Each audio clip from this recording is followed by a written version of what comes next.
Hello everybody and welcome!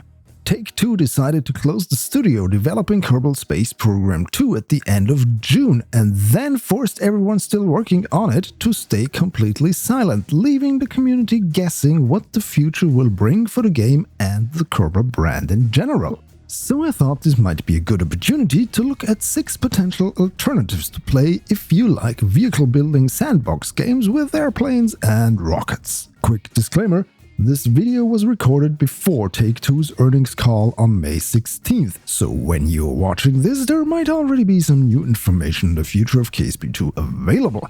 But regardless of the outcome, these 6 titles are still worth having a look at, so whatever is in store for our favorite space games sequel, you should consider watching until the end. And rest assured, I'm definitely going to make another detailed video about KSP2's future as soon as that information is available. And there is even way more to come, because I'm currently knees deep into research. Make sure you're subscribed to this channel so you won't miss those news. Alright, now that we have that out of the way, let's get right into it. Here are 6 alternatives to Kerbal Space Program 2, with the last one being maybe a bit of a cheeky surprise. Don't worry, you'll see. After you've watched the video, let me know in the comments what you think and which game appeals most to you. First up, KitHack Model Club. If you are a longtime fan of the original Kerbal Space Program, you will recognize the name Philippe Falang, also known by his nickname Harvester, since he is the one who originally created it, including the name Kerbal for the little green space people we tend to explodify during accidents. After leaving the project, Harvester went and created something similar yet completely different. Originally called Balsa Model Flight Simulator, the game underwent a couple of changes over the years and is now called KitHack Model Club and available on Steam. While still focusing heavily on model planes, you can now also build RC cars and boats as well. There's even detailed suspension for the ground vehicles, something both Kerbal games have struggled with in the past. Building in the editor very much feels like Kerbal Space Program and the experience is pretty polished and smooth. Harvester implemented a lot of what he learned during KSP1's development and improved on it. For instance, the aerodynamic stability indicator or a completely new way to handle joint physics, which he details in a blog entry. Basically, he invented a new cure to wobbling vehicles, a problem KSP2 had struggled with since the first early access release and still hasn't solved as elegantly as he did for KitHack, from how I understand their current fix.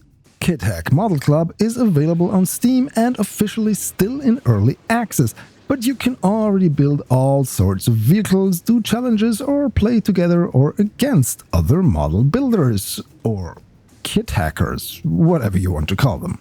Let's move from the small scale to the vastness of space again and revisit another old friend. Juno New Origins. This game has been featured on my channel a couple of times, starting back when it was called Simple Rockets 2. You could very quickly summarize it as KSP, but different. While KSP both 1 and 2 is more like Lego for rocket builders, Juno gives you a wide open canvas and a wide assortment of brushes. While the vehicle editor looks super minimalistic, nearly every part is procedural, meaning you can adjust their size and shape to your liking. You can also paint them in any color, and you can tweak a whole bunch of parameters, changing the behavior of the part. It's a bit daunting at first, and I struggle from time to time when my brain tries to rely on muscle memory I have built up across thousands of hours in KSP1 and hundreds of hours in KSP2. You don't have Kerbals, but you have Druids, the inhabitants of the starting planet Drew. So again, we're playing in a different solar system than our own. There's a lot to discover in Juno, and I haven't even scratched the surface yet. Aside from rockets, you can of course also build rovers and airplanes. As for flying, I really like their orientation gizmo, which enables players to set a heading and the ship will try to stick to it. A lot easier than trying to balance a hulking piece of metal riding on a column of flames by just hitting the relevant WASD keys all the time. And Juno also has automatic maneuver execution built into the stock game. No additional MacJab or K2D2 required. Graphics are not as polished as they are for KitHack or the Kerbal games, but then again, this is a real indie project run by just a handful of people, some of which hang out on my Discord server. A link to that is in the description, by the way. In addition to the Steam release, Juno New Origins is also available on mobile devices. Recently, they launched a free version on iOS and Android, making the core game available to a wider audience. Something for a more niche audience, probably, is the next game on my list. Rocket Science. As the name suggests, this game focuses on space and rockets, and kind of restoring your spaceport, which for some reason lies in ruin. In stark contrast to the Kerbal franchise and Juno New Origins, Rocket Science embraces our own solar system, kind of making a stock game out of something KSP1 only managed to do with mods. You can follow the trajectory of the moons of the outer planets and plan missions to get there, if you dare. Since this is real-scale rocketry, the distances and therefore delta-v requirements are a lot harder than for the other games on my list. Rocket Science is the passion project of a single Russian developer from St. Petersburg who goes by the name Valery Arugin. Understandably then that you build rockets horizontally just like they do for Soyuz and Proton, and your starting location is where Vostochny Cosmodrome is located on the real planet Earth. Honestly, it's pretty impressive what a single person was able to put together with modern software development tools, but also keep in mind that the experience is also very minimal compared to other games produced by larger teams. The ambition to go real solar system is to be applauded, and the game was recommended to me by my good friend Marcus House, who says this game had him hooked for the realism it provides. If you follow his channel for space news, maybe you will see some stuff simulated in Rocket Science in the future, who knows? From a straight-up focus on rocketry, let's get more down to Earth, or rather the atmosphere, with our next entry. Flyout. As a polar opposite to Rocket Science, this game is all about airplanes. If designing and building fighter jets, airliners, cargo planes, or what have you in KSP is your cup of tea, this game might be right up your alley, but only if you don't mind an extremely steep learning curve. Similar to Juno, everything is procedural, and there is nothing in the game, at least not yet, to tell you what to do. You have to figure it out yourself what the gazillion tweaking options will do. Honestly, I struggled to build even the simplest of planes. People have recommended this game to me, but I wasn't able to really get into it before recording this video. What I was able to do, though, was launch the 4 stock aircraft provided with the game. There are 2 fighter jets, 1 helicopter, which I didn't manage to get off the ground, surely a skill issue, and 1 propeller plane. While the editor is super bare bones, once you fly through the skies, this game comes alive. It offers the prettiest flying of any of the titles we talk about in this video, including KSP2. Because unlike KSP2, the vapor trails appear to be correct, there are shock cones when you go supersonic, the clouds look amazing, and so on. This game is for people who really want to take their time designing and tweaking their planes, because apparently you can get quite a lot out of it. Not sure I'm going to invest the time, my interests are more space-focused, but I'm sure there's a market for this. Something that completely goes the other direction when we talk about building complexity and realism is the penultimate game on my list. Trailmakers. When I stumbled across this, I thought, hey, this is Lego meets KSP meets No Man's Sky, and that pretty much sums it up. It also appears to be the most polished of the bunch in regards to being an actual game. There is even something like a story, or at least the beginnings of one, when you launch campaign mode. You start out stranded on a strange planet and your goal is getting to space to get rescued. In order to do that, you need to build a spaceship. But you don't have the parts, so you need to go around and collect them. Since walking is boring, the game gives you the first parts out of the box so you can build a simple rover. Compared to all the other games on this list, the building aspect is probably the least comprehensive of the bunch, but also the most accessible. There's nothing procedural. You need to fit your building blocks together in the right orientation, and there is not even anything akin to symmetry, or at least not that I was able to find it in the short time I had with this game. Then you go exploring and gather the glowing spheres and cubes lying around. Some are easy to access, others will require you to use your brain and build new vehicles, especially if the thing you want is high up on a floating island.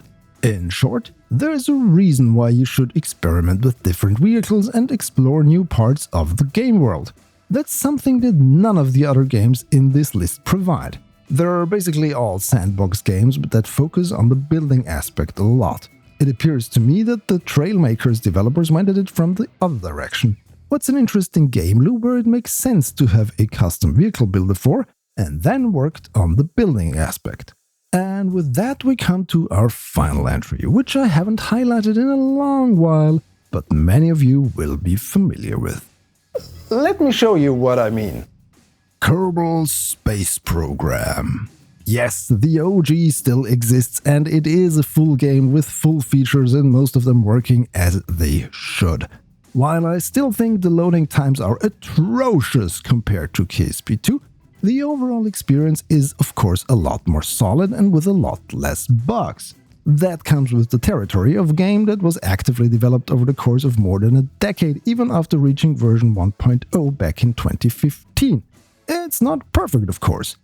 The robotics from the Breaking Ground DLC are a great feature in general, but can get messy when you design a more complex apparatus. And rockets also tend to wobble when you don't apply a copious amount of struts or autostruts. And yes, even with mods, the game looks rather outdated compared to the newer offerings. But it will always have a special place in my heart, because without it, my entire channel would not exist and I would not be able to have this conversation with all of you.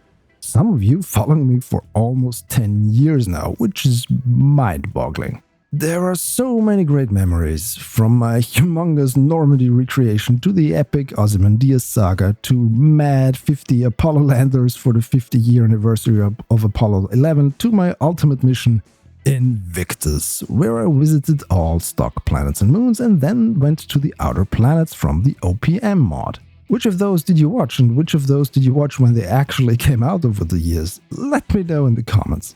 And let's be honest, pretty much all of the other alternatives I have listed here owe their existence to KSP1 in one way or another.